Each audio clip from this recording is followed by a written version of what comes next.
עשרות אלפי חיילי וחיילות מילואים חזרו מעזה בחודש האחרון הביתה. החזרה מלווה בהתרגשות וציפייה, ולצידם לא מעט חששות. הם היו מנותקים מהבית, מהסביבה הטבעית שלהם, התרגלו למציאות אחרת, לעתים קשה. גם בבית המשפחה סיגלה לעצמה סדר יום שלא כולל את בן המשפחה החסר.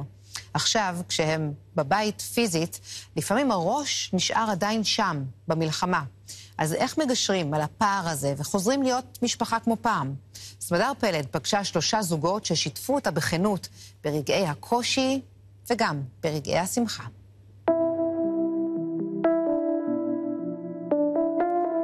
ביום שהוא חזר, שהוא סיים את המילואים, אז נכנס הביתה, הילדים נורא התרגשו, נורא כאילו... כן. תמיר פשוט נכנס הביתה, למיטה, חיסה את עצמו בשמיכה, זה היה ב4 בצהריים, כן. הוא לא יצא מהמיטה עד הלילה.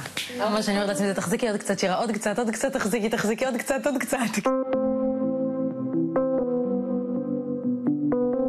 זה היה לי ברור שהחזרה תהיה קשה, שזה ארוך, ושהוא הרבה זמן לא היה בבית, ושהבית השתנה, שצריך כאילו הוא יהיה לעשות איזושהי קליטה איטית והדרגתית.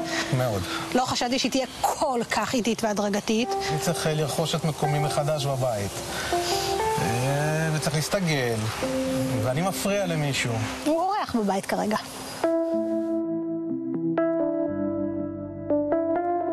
הבית נקי, האוכל מוגש, ואתה נח. כמו התחלה חדשה, אפשר לקרוא לזה, אבל זה לא באמת התחלה חדשה. אני פיזית אומנם פה, אבל הראש שלי עדיין בעזה, עדיין עסוק בלחימה. בפרצוף, בהבעת פנים, אפשר לראות שהוא לא כאן. כאילו הוא כאן, אבל הוא לא באמת כאן. הוא לא איתנו.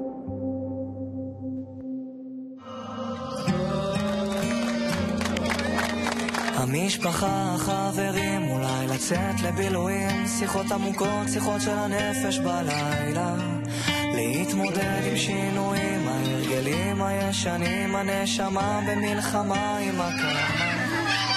עוד יבואו ימים טובים,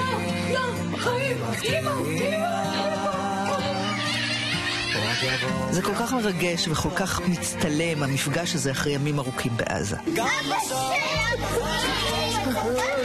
אבל בעוד הסטורי עולה והלייקים מתרבים, זוחלת על הבית המציאות. לעתים רבות פחות זוהרת, פחות נרגשת, הרבה פחות מצטלמת. 3 זוגות, כל אחד בשלב אחר בחייו, מספרים על הצד הסמוי של החזרה הביתה. הסרטון כמובן. באתי עם הבנים לאסוף אותו מהבסיס, ורואים את שחר הבן שלנו, בן 3, כזה מבסוט, אבא, כאילו. אז זה פיק כזה של התרגשות. כן. ואז? אתה זוכר מה היה ביום שחזרת? אני זוכר. ואז הכל צונח. אתה פתאום מתרסק, אתה כבר ברכב בדרך הביתה. אז פתאום קוויתי. גם הייתה תחושת שליחות מאוד גדולה. ופתאום אתה מגיע הביתה טוב, צריך לעשות כלים. תחליף טיטול. צריך להחליף טיטול.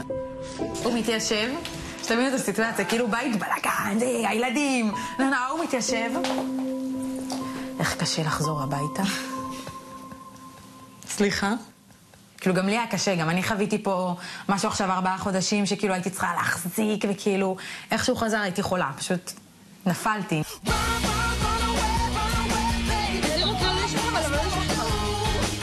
ונשיג לך יחדיו את אותם הימים. בהתחלה את כל כך במוד הישרדותי שאת לא מתגעגעת לפרטנר, לחבר, למאהב, את מתגעגעת למישהו שיעזור לך טכנית, תיקח לך את הילדים, ישטוף את הבית, ינקה את הכלים. וכשהוא מגיע, אני רק רוצה שתיקח לי את הילדים ותכאילו תיתן לי לנשום או תיתן לי... מי יכול על התחול? מי יכול להביא חיבוק לאמא? ילד שלנו נגמל מטיטולים, אחד התחיל לזחול, אחד עבר למוצקים, הכנסתי לגן, הפסקתי הנקה, קרו מלא דברים. בזמן הזה הוא חוזר הביתה, הוא שואל אותי איפה הטיטולים, אני אומרת למה טיטולים, ילד גמול. הוא לא היה פה, אז גם שהוא נמצא שם הוא לא פה, וגם שהוא פה הוא לא פה. זה קשה. זה קשה. הבן שלי אומר לי רק אמא, לא אבא. לא רוצה עזרה מאבא, רק עזרה מאמא. הוא רואה אותי, עושה לי פיו, כאילו שאני אלך.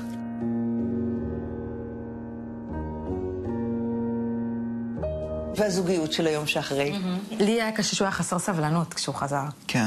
כל דבר הקפיץ אותו, אם זה הילדים, אם זה אני. אז שירה ראה אותי כועס, והיא שואלת למה? אני אומר לה, אני לא יודע. אפילו לא יודע על מה אני כועס. אני לא יודע למה אני כל כך... אז אל תכעס. אז למה אתה כועס? תשחרר. אז כאילו, תהיה נעים. לא יכול.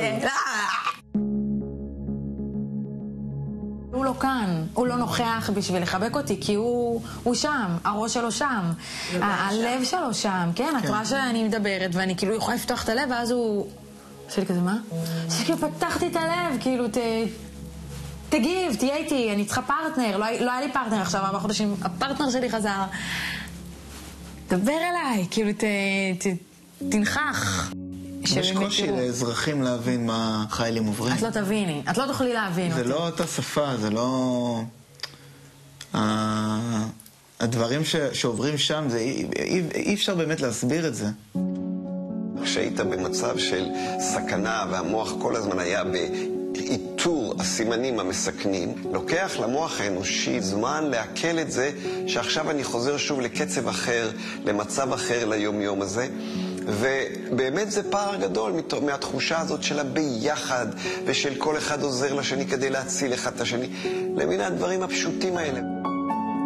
בבית זה המציאות, סדר יום וחובות ומשימות. הפער הזה הוא מאוד קשה.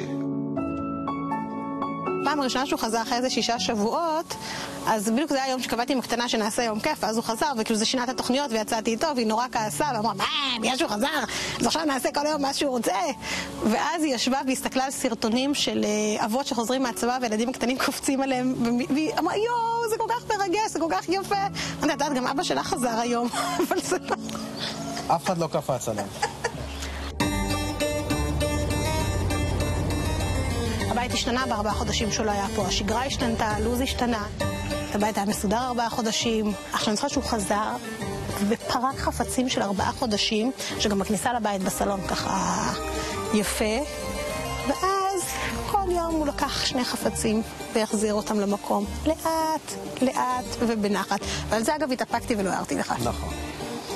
למרות שזה מרט את הצבאי, כי אין דבר שאני שונאת כמו חפצים בכניסה לבית. זה שעוד לא גמרתי לסדר את כל מה ש... התיק עוד לא פרוק, בסדר? לכבוד בואכם, הוא פינה את החפצים שלו מהמילואים אל החדר שלנו. בסדר? שזה מעולה שבאתם, זה מתקדם. רק חלק. רק חלק. כשהוא חזר, והוא כאילו היה נורא מתוסכל, הוא הרגיש שזה לא נגמר, שלא נגמרה המלחמה, והוא אמר לי, אני מחפש להתנדב לעוד יחידה. ובלב אמרתי, מעולה, מתאים, בוא חנן, בוא. ואמא שלך, בוא. תהיה גבר, מאוד. הייתי נהג, אמרו לי, אתה נוהג משעה זאת עד שעה זאת. היה לי 1.5 שבוע. הוא חזר למילואים. הוא חזר למילואים, זה היה נהדר. אני חושבת, אני ממש שמחתי. באותו יום אני ממש, אני אמרתי, וואו.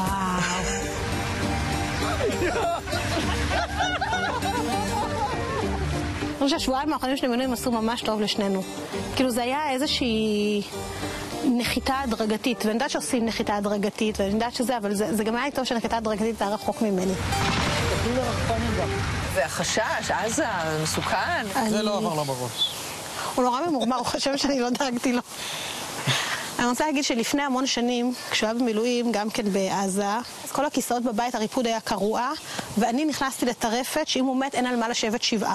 והייתי כל כך בטרפת שכשהוא חזר איזה אפטר יום אחד, הוא לקח את הכיסאות לרפד. כאילו אפילו לא התווכח. אמרתי, אי אפשר, אם אתה תמות, אין זה איפה לשבת. ומאז, כל פעם שהוא יוצא למילואים, ככה מסתכל על הבית ואומר, יהיה איפה לשבת, הכל בסדר. והולך. והפעם הוא לא אמר את זה. וזה שזה כאילו לא היה מצחיק ולא היה בדיחה, כי זה באמת היה יכול לקרות, זה גמר אותי.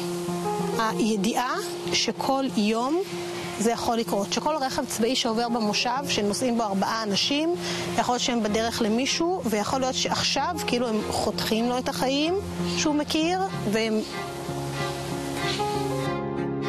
התחושה הכי קשה זה שלא סיימנו לעשות את מה שהתחלנו, שעזבנו באמצע, שיש עוד מה שנשאר שם, ואנחנו צריכים לחזור לשגרה, אני מרגיש שאני צריך ללמוד מחדש, לישון במיטה שלי, כי ישנתי בשק שינה 4.5 חודשים. קשה לחזור לקצב של טיפול במשימות, חשיבה לטווח ארוך, ודברים נראים לך מטופשים. מה, עכשיו אני צריך איזו עובדת שיש לה בעיה בטלפון? זו פעם ראשונה בחיים שהוא ממש, כאילו, מה קורה בעסק? אמר לי, לא יודע.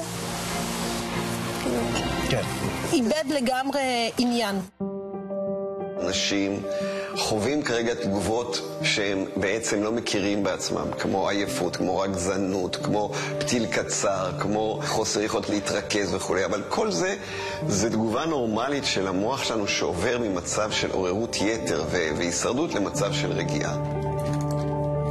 אני חושב שהדבר הכי חשוב זה אם אני מצליח ליצור לעצמי סיפור שבו יש את מה שהיה קשה, מה שקורה ביום-יום, אבל לא לשכוח את התקוות לעתיד. מהרגע שפלג חזר, החלטתי כל יום לעשות תיאור אחד שמתאר את החיים שלנו במשך 100 ימים. אנחנו תמיד היינו החברים הכי טובים, אף פעם לא רבנו. ומאז שהוא חזר, מאז שחזרת, פתאום התחלנו לריב.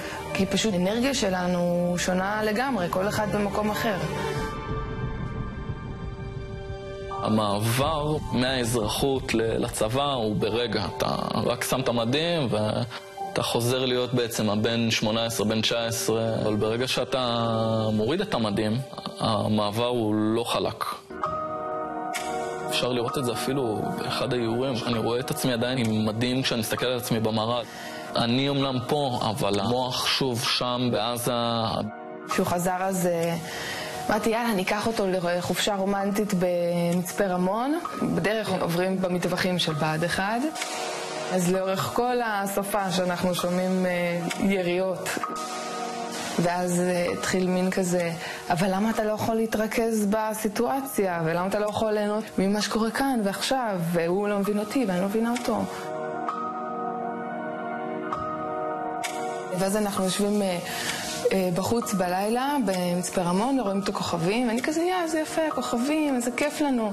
ואז יש זוג לידינו שמבעיר מדורה, ואז פלג אומר שיש לזה ריח של בניינים שרופים. בן אדם שלא היה שם כתף לכתף לידי, יהיה לו קשה להבין את החוויות ואת ההרגשה בעצם. פה רואים את פלג נכנס הביתה, והוא רואה אותי הורגת מקק, אז הוא אומר לי, וואו, מי זאת? תראו אותה. ואמרתי לו, מה קרה לך? אני 3 חודשים עשיתי את זה פה לבד, כאילו, מה, אני לא צריכה. באיזשהו מקום קצת עצוב וקשה להגיד את זה, אבל קצת התגעגעתי להיות לבד באיזשהו כמה נקודות. וזה דבר נורא קשה להגיד ולחשוב אותו.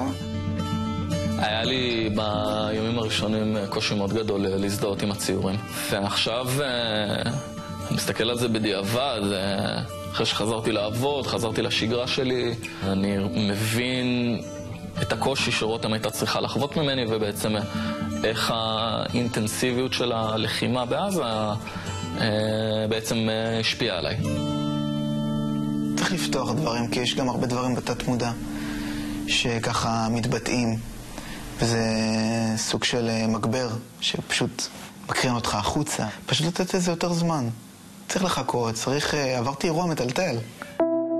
העניין הזה שלאט לאט להרשות לעצמי גם לשמוח זה חלק מהחיים, כי צער, סבל והכאב הם חלק מהחיים, אבל באותה מידה שמחה וחזרה לשגרה זה חלק מהחיים.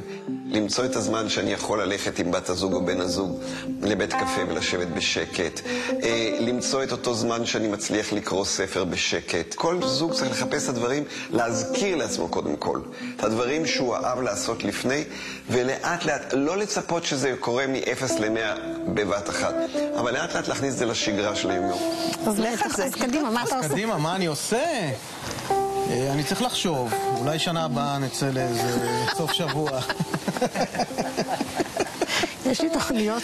יש לך תוכניות. שלחי לי אותם באקסל. תוכניות. ברגע שמבינים שזה נורמלי וזה אצל כולם, אז זה תופס פחות מקום נראה לי. כאילו זה פחות מפחיד, זה פחות מטלטל, אוקיי? זה ילך וירגע, זה לא אסון, זה לא שהזוגיות שלנו עכשיו לא תחזור לעולם להיות מה שהיית, לא, זה עכשיו תקופה, ואנחנו נלחץ ואנחנו נדבר על הדברים, ובעזרת השם נחזור ונצא מחוזקים מזה. לגמרי. לא, אין... אז שהוא ילך שוב פעם למילואים, ואז נתחיל מההתחלה,